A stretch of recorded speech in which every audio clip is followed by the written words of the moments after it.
Liberal victory. One newspaper called it a stunning, surprising defeat for the Liberals. The Tories campaigned on Canadian nationalism. In speech after speech, Diefenbaker spoke about the dangers of American investment in Canada. He warned voters the government was giving Americans too much control over Canada's economy. A year earlier, Louis Saint Laurent's Liberal government had been discredited by the planning and construction of a pipeline. It was to carry natural gas from Alberta eastwards and was to be built by a consortium owned by American interests. It was a billion-dollar project. The U.S. investors needed an $80 million loan from the Canadian government. The government introduced a bill to authorize the loan. To ensure it went through quickly, they placed a strict time limit on debate. It caused complete disorder, one reporter wrote, that rarely if ever before had tempers flared so hotly. It produced the greatest convulsions which the Commons have experienced in decades. Despite the heated debate, the bill did pass, but it did harm the Liberal government. The Conservatives saw the pipeline as a sellout to American investors. Diefenbaker used the pipeline debate throughout his election campaign. He appealed to voters to put citizenship ahead of partisanship, to join him as architects and builders of a greater Canada. "I just want Canada first," he said. In one rousing, crusading speech to a crowd of more than 1,500 people in Guelph, Ontario, he called the American pipeline investors those Texas millionaires, those pampered pets. He spoke about selling our irreplaceable resources to the Americans at the expense of the Canadian people. Louis Saint Laurent reassured Canadians the U.S. investment held no danger to them. At the beginning of the campaign, he told one reporter, he was often amused at the concern of some other political parties over the alleged dangers to national sovereignty. He could see no danger from this source. Diefenbaker was an Anglophile.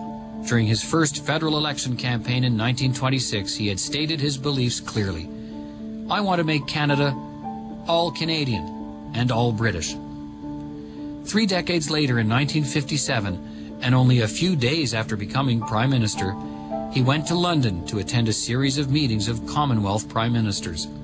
Upon his return to Canada, he announced his intention to divert 15% of Canada's imports from the United States to Great Britain. It was an impossible goal. The kind of trade that we had was well established. It was largely raw materials being exported to the United States and consumer goods being imported from the United States. Very hard to change that. Diefenbaker, when he came into office in '57, determined that he wanted to shift 15% of Canadian trade from the United States to the UK, and officials asked him, "What do you have in mind, Prime Minister?" They wrote him a memo indicating the kind of draconian measures that he would have to take, and it was never heard from again. After less than 9 months in power, Diefenbaker called an election. On March 31st, 1958, Diefenbaker's Conservatives won the largest majority ever in Canadian history. They would be surpassed later by Brian Mulroney in 1984. One reporter referred to Diefenbaker as the greatest vote-getter in Canada's history. Canadians had embraced him. And then came John F. Kennedy. He was young, approachable, smart, and embodied idealism. Canadians were intoxicated. Well before Diefenbaker met Kennedy, he developed a dislike for the U.S. president. In his 1960 acceptance speech to the National Democratic Convention, John F. Kennedy had said, "We stand at the edge of a new frontier, the frontier of unfulfilled hopes and dreams, a frontier of unknown opportunities and beliefs in peril." Diefenbaker said Kennedy had stolen the slogan of New Frontier from him. He had used it in his 1957 election campaign when talking about his vision for the North. In 1961, Kennedy and his wife Jackie visited Ottawa. A crowd of 50,000 gathered on Parliament Hill to get a glimpse of American royalty. The next day, the headlines read, "Ottawa matches turnouts for royalty." During his visit, the President addressed Parliament, encouraging Canada to join a coalition to increase military ownership in the Cold War era. "Geography has made us neighbors. History has made us friends," he told members of Parliament. we must strengthen the conventional capability of our alliance. His address was met with bursts of applause, standing ovations, and cheers.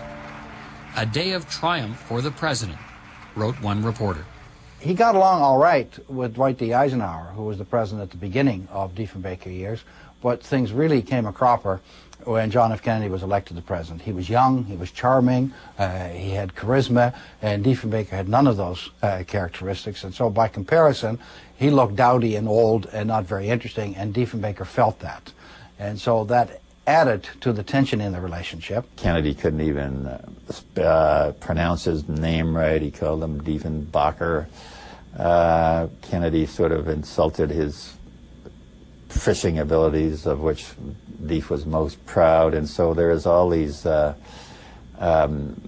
strains in the personal relationship, which then carried over to the multilateral relationship in terms of great conflicts ensued over whether Canada should have nuclear warheads on its soil. Diefenbaker opposed this. There was a great conflict over the Cuban Missile Crisis, in which Diefenbaker said, "You didn't keep us informed about what was going on here," and Diefenbaker was slow too slow, as Kennedy thought, to respond in terms of support on that crisis, and so it created one of the most searing divisions at the top in bilateral history. Diefenbaker was of the view that Canada should trade less with the United States, should be less dependent on the United States for its security, and so these kinds of tensions built up to a high point, or low point really,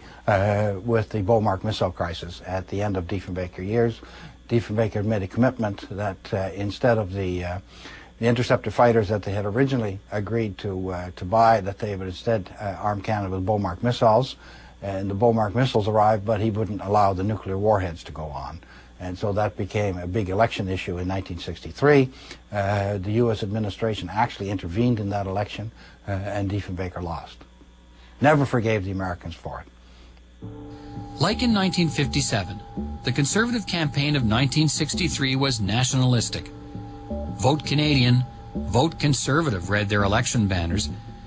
"We are a power, not a puppet," Diefenbaker told the voters. In one speech he gave to 1,500 people in Chatham, he spoke of invisible incognitos working in Washington trying to destroy him. One reporter called it a hellfire brimstone speech. In another in Prince Albert, he pledged not a single inch of Canadian soil would be used as a storage dump for nuclear warheads. In February of the same year, the U.S. Newsweek magazine had published a spiteful front-page story on Diefenbaker. He was called dim and made to look a fool. "Everyone is against me, but the people," Diefenbaker said. You could argue that Washington cost Diefenbaker the election in 1963. So yes, the personal relationships play a huge role in my looking at Canada-U.S. history. They either bring out the worst in terms of there's a spillover from the personal relationship into the policy relationship. April 3rd, 1963, the Liberals won 128 seats, the Conservatives 95. Lester Pearson became Prime Minister. The advent of a new government in Canada has naturally stirred all branches of the government to a new hope that progress can be made with this most important neighbor on all sorts of problems, wrote Kennedy's National Security Advisor. Lester Pearson had been the president of the United Nations General Assembly. In 1957, he earned the Nobel Peace Prize. A year earlier, the Suez Canal crisis threatened to plunge the world into yet another war. Pearson proposed a peacekeeping force comprised of soldiers from all nations. The UN agreed, and the first United Nations peacekeeping force was dispatched. Led by Canadian troops, the conflict ended. I think Mr. Pearson had and deserved a lot of respect from the international community. Very big commitment to the development agenda, very big commitment to peace generally. His successes in the Suez in the mid-1950s